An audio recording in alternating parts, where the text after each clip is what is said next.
It's a lovely, lovely Thursday. Come on in, come on in. Auntie is ready. Come on in, lovelies. Hello, hello, hello. Waiting for our lovely guests and we will get started. So, halito. So, if there's any questions that y'all have for our guests, go ahead and type them in the comment box. I will try to catch it as we go, or even at the end. There she is. Okay.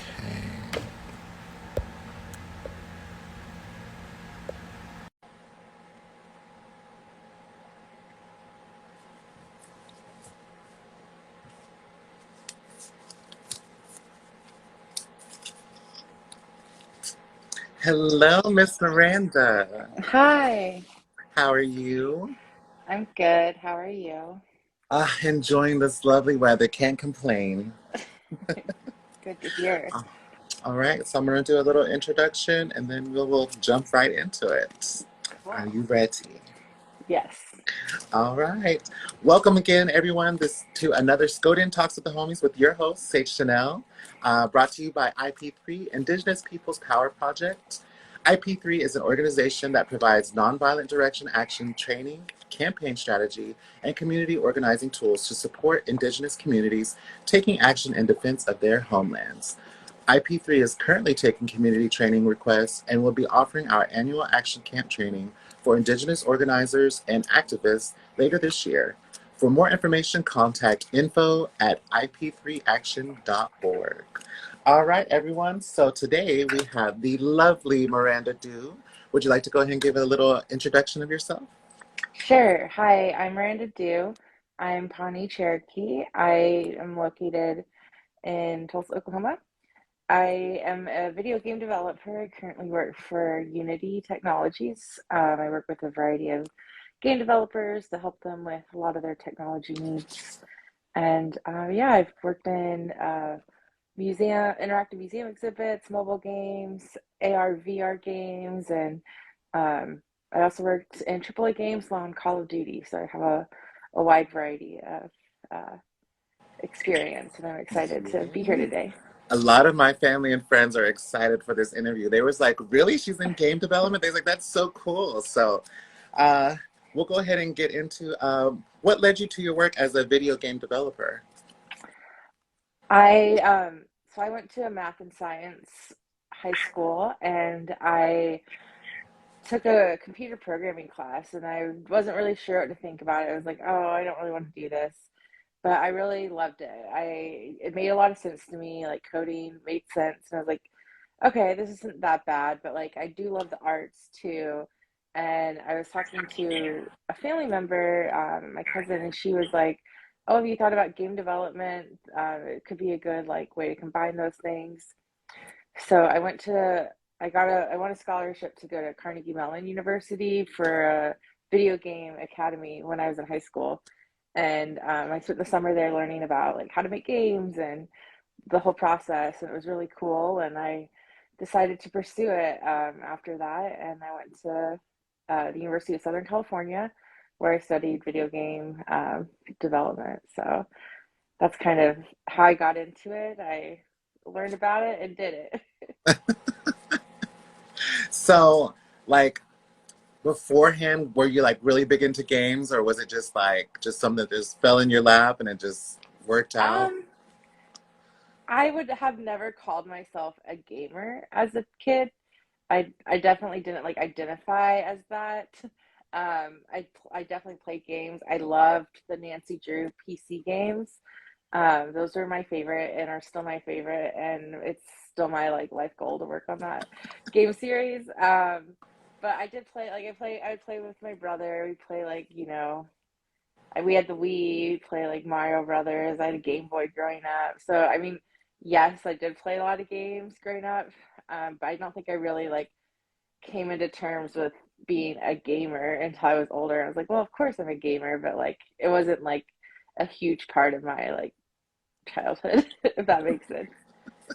So you mentioned Call of Duty. Was that like something that kind of fell in your lap too, or was that something you were like pushing to go help with?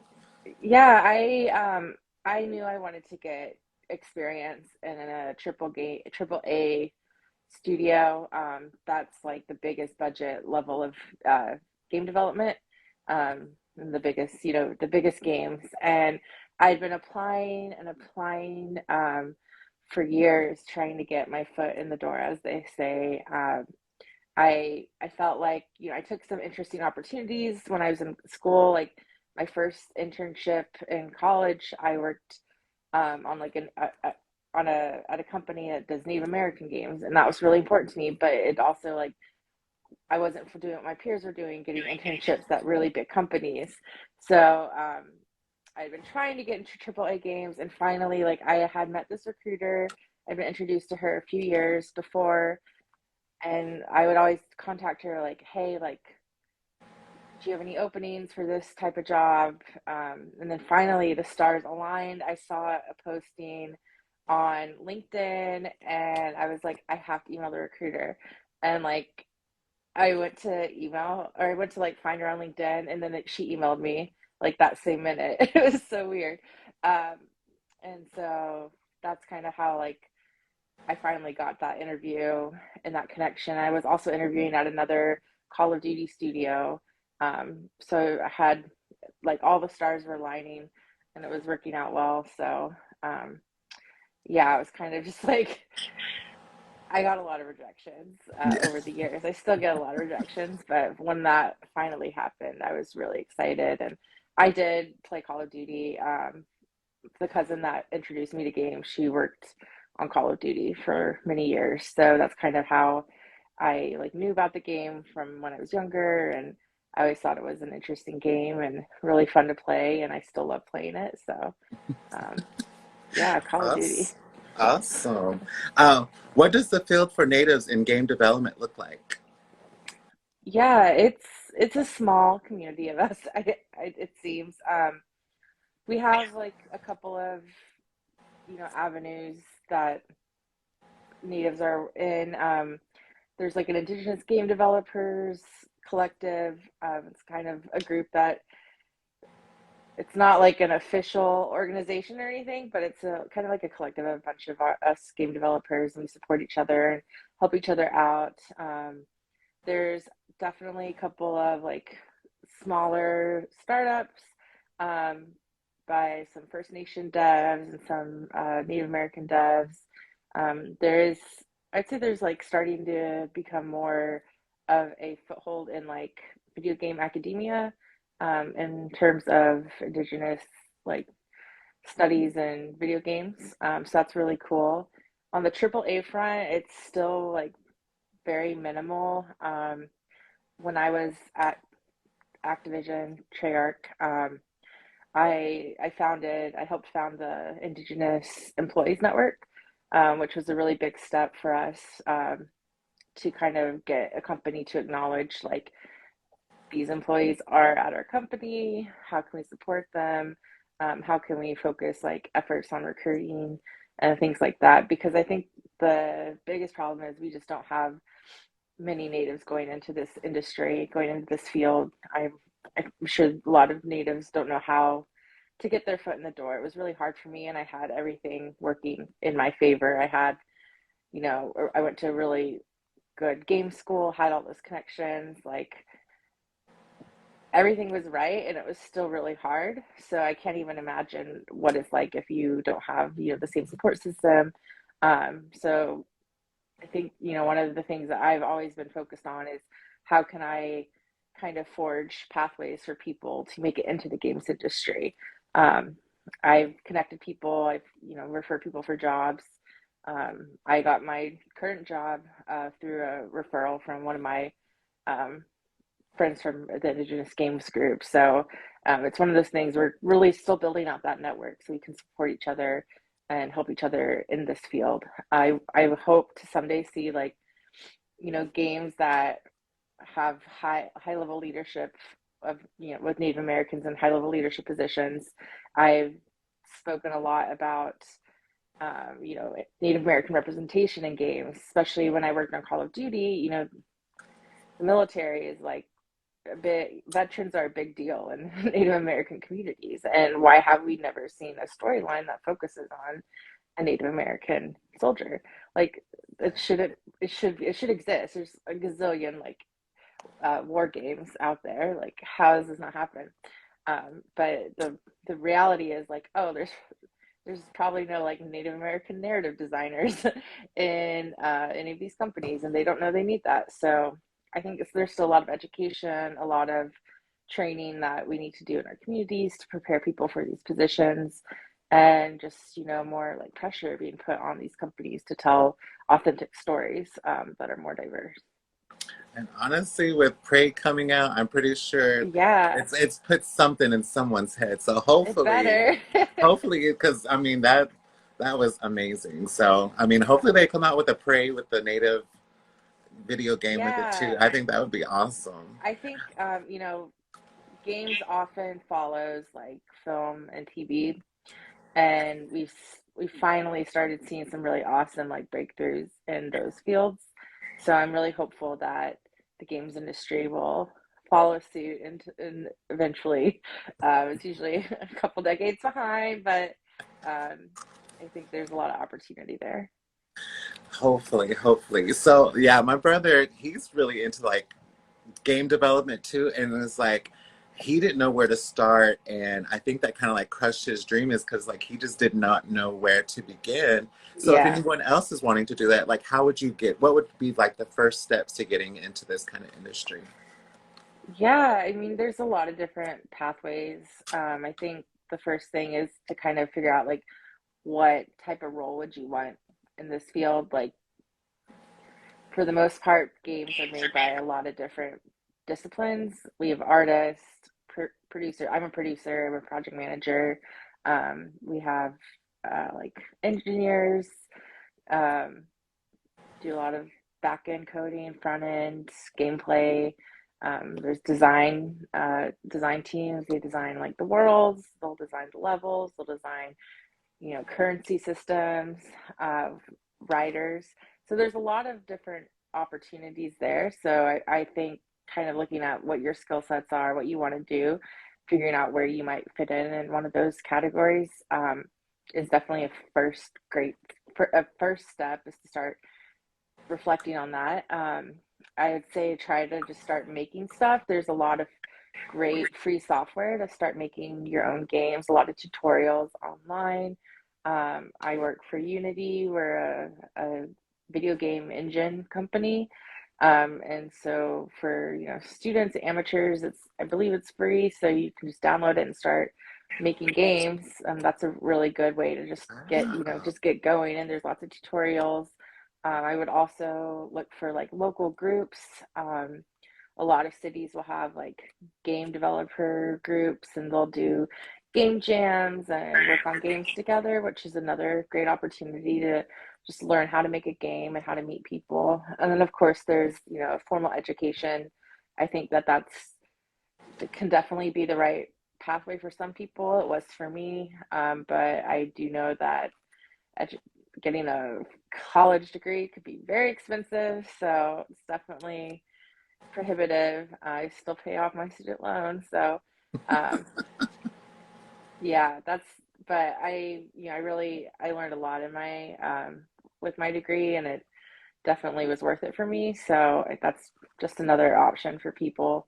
Um, but yeah, I think the first thing to do is just kind of start figuring out what you want to do and just make stuff. And it may not go anywhere for a while, but at least you're making stuff, you're learning things, and eventually you'll have enough in your portfolio to apply for jobs and, um, start making your way in the industry. try again. Yeah. So to switch gears off of that one, so you work for your Tribal Nations Museum. How did Mhm. you become involved in that?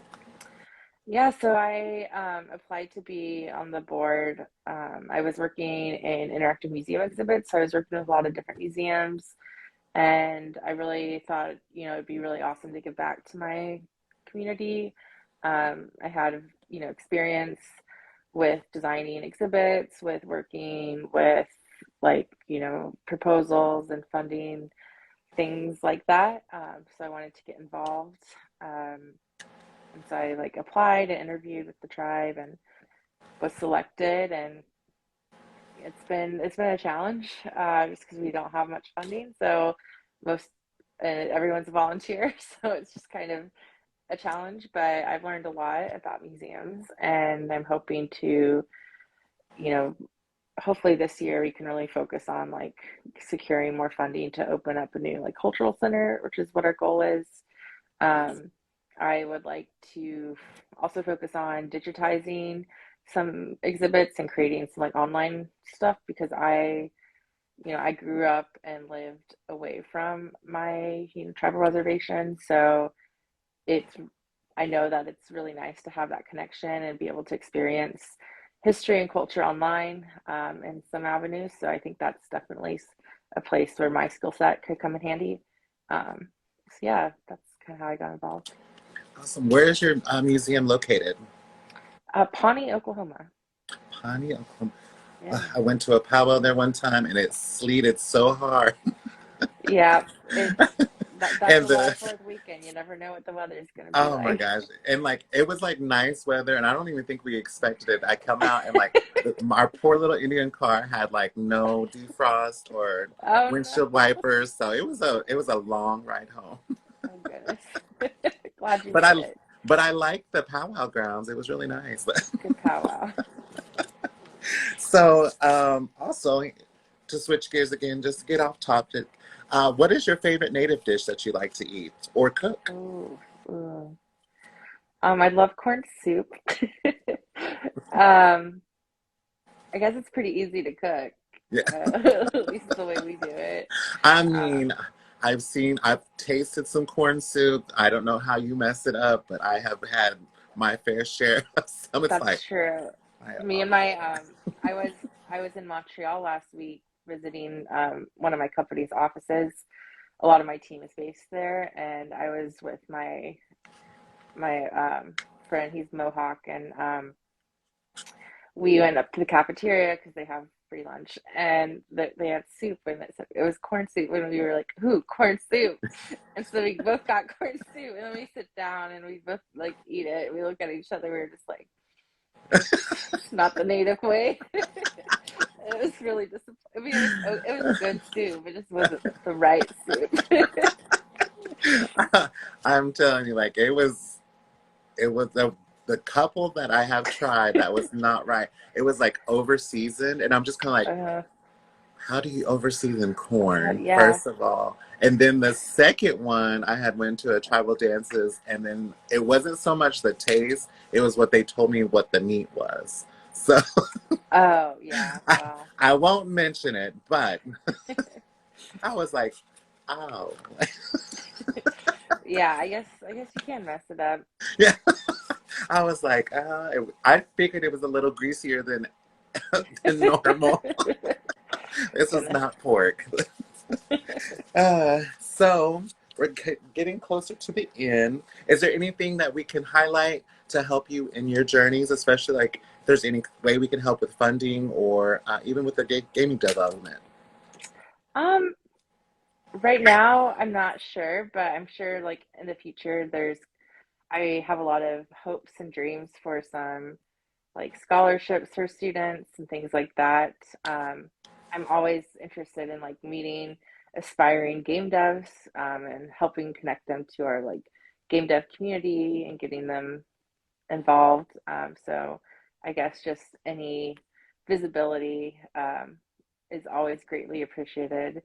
Um, so I can help build our community and get people in awesome jobs. That's definitely Uh, my passion. Nick Sanford asked, "Are there any games you are currently working on now?"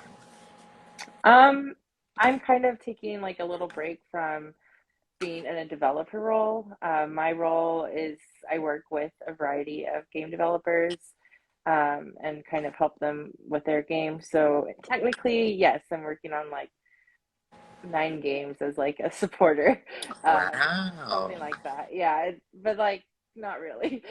um, but I am working on a game like on my own personal game. I want to make a game about like language loss and the boarding school experience. So that's kind of a Mm. game it's been percolating for a while. It's mostly I just haven't had time to like dedicate to it. So hopefully next year I want to like make some progress on that. But I really want to kind of dig into um, like how can sound design impact how people feel when they play a game. So keep an eye out for that someday. Nick also said an indigenous version of Red Dead Redemption would be dope. That I would be awesome. I I've think been trying to get so I also do a lot of speaking and like lectures. So I've been trying to convince game studios to let me tell them what they're doing wrong.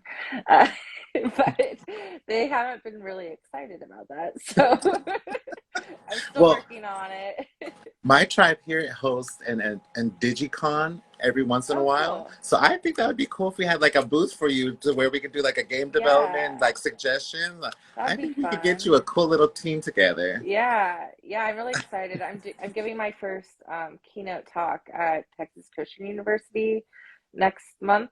Um, so I'm going to be talking about like representation and identity, and I think that'll be really fun. And I'm hoping to um, schedule a couple talks with some big game companies to kind of talk about, how they can do better at telling stories. And then in my workplace, I am working on starting another Indigenous employee network to better support employees. So um, there's definitely a lot of work that needs to be done in this industry, but I'm really excited to, use my platform to hopefully get us better games. And I mean, I love Red Dead Redemption, but it could be a lot better. True. I'm telling there's a lot of work to be done, A lot honey. of work to be done. Um, is there any way we can follow you? Is there anywhere that Sure. you're mainly on? It's Instagram, Facebook, Yeah, I'm Christian mostly Mingle. absolutely not. I'm mostly on Instagram and Twitter. My handles are Miranda Do. Um, on both their Instagram, you'll probably just see more of like obviously pictures of my cat and random things, and then Twitter is mostly will be me just complaining about things, and more video game stuff is on my Twitter for sure.